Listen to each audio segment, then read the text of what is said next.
ماہ رمضان میں کوئی اپنی بیوی سے جماع تو نہیں کرتا، اگر مذاق کرتا ہے کہ وہ جو چھیڑ چھاڑ ہوتا ہے جس کو عربی زبان میں اور فقہی زبان میں ملاعبہ کہا جاتا ہے، آیا اس عمل کی اجازت ہے روزے کے اندر؟ دیکھیں، جیسے پہلے میں نے عرض کیا ہے کہ جنسی رابطہ جو ہے وہ ایک عام چیز ہے، صرف ہم بستری کو یا جماع کو جنسی رابطہ نہیں کہا جاتا، بلکہ ظاہر سی بات ہے میاں بیوی ہیں تو وہ جنسی رابطہ جو ہے جماع کے علاوہ کسی طرح بھی وہ قائم کرتے ہیں آپس میں، جیسے بوس و کنار ہے یا اس طرح کی جو چیزیں ہیں وہ ہیں۔ تو اب یہ جیسے آپ نے پوچھا ہے کہ کیا روزے کی حالت میں وہ اس طریقے سے وہ باقی جماع سے ہٹ کر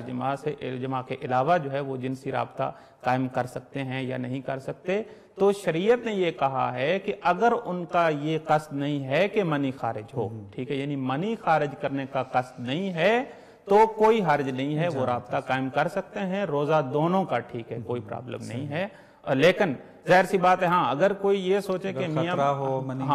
اگر واقعاً اسے یہ معلوم ہے یا اسے یہ خدشہ ہے کہ منی خارج ہو جائے گی تو پھر اس کو یہ اجازت نہیں ہے۔ بس یہ ہے چونکہ روزہ جو چیز باطل کرتی ہے وہ منی کا نکلنا ہے،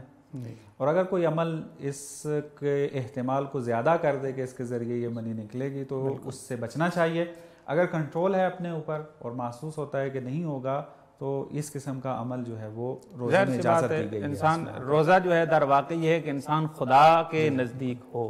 تو اس میں ان چیزوں سے پرہیز کرنا چاہیے۔